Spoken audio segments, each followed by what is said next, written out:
And so it's part of why Westeros is in these different kind of camps and houses themselves, is because they have families or they have groups who have adapted to certain ways of life. And so what Dany wants to do is incredibly threatening to them, is to unify them and bring them together. Again, I mean, her motivations may be very, very different and more self-centered than perhaps it's not all this sort of, Yeah, you're kind of a Dany things. hater. I'm feeling that. I am a little bit of a Dany hater. Why are you a Dany hater? Talk about that. She's one of the most beloved characters in the show. She is. No, and but you've got a little tinge on Dany. I do. Why are you a Dany hater? So I'm not. I mean, I started out as a Dany fan, and I think that there's really great things. But I think in the same way that Jon is flat, she also is equally flat. Okay. I mean, Jon is flat, and he's totally non-committal, and he's just kind of like, well, I'll be a reactor, and I'll help and protect my family and myself. And Dany similarly has said, like, her entire plot line from the very beginning has been, I am going to reunite, I'm going to take the Seven Kingdoms, and I'm going to be the queen and the ruler of Westeros and fulfill this dynasty or this legacy that she feels very much entitled to.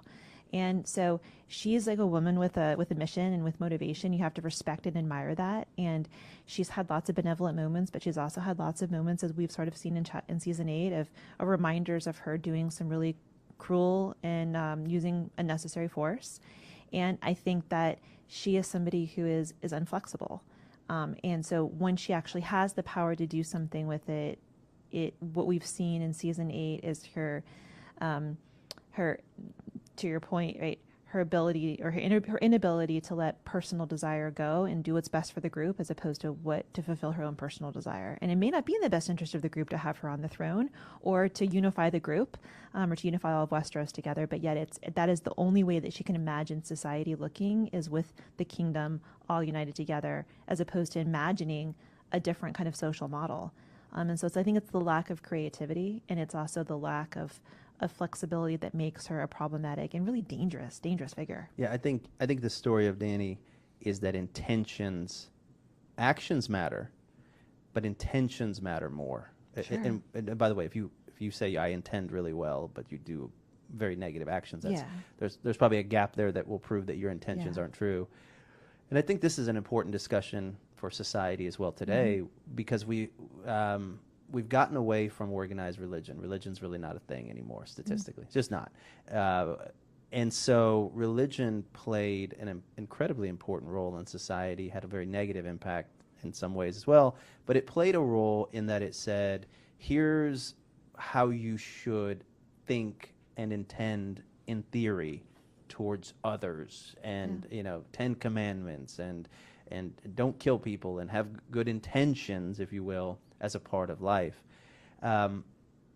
With I always say that the two biggest philosophies that birthed America are capitalism and Judeo-Christian, the Judeo-Christian world. So now capitalism is more powerful than ever. Religion has really gone to the wayside. Most people 30 and younger are no longer religious. So I do think, whether it's religion or some other vehicle, intentions and looking at why we do what we do in society, not just what we do. Because here's what Dany's story is going to be.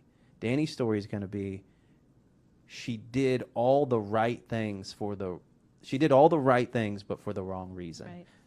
In the end, it will be that her intention was for personal gain, and she will probably end up destroying everything that she ever held high, because even though her path was one of good work towards that, but if your intentions, I think all I'm saying is that if your intentions are wrong, no matter what you build, it will be torn down eventually. What are your thoughts on Dany? Even when her intentions have been right, things haven't gone totally according to plan. Like, she had a multi-season, multi-book side trip to end slavery in Slaver's Bay, which she attempted to do by just burning down all of the slave-related things that she came across. She crucified all of them. Yep, crucified the masters at Marine, burning all of the auctioneers at Astapor, and just leaving their cities to figure themselves out. And by figuring themselves out, they just did more slavery, but with the people that were previously slaves, now the masters, and the previous masters now slaves.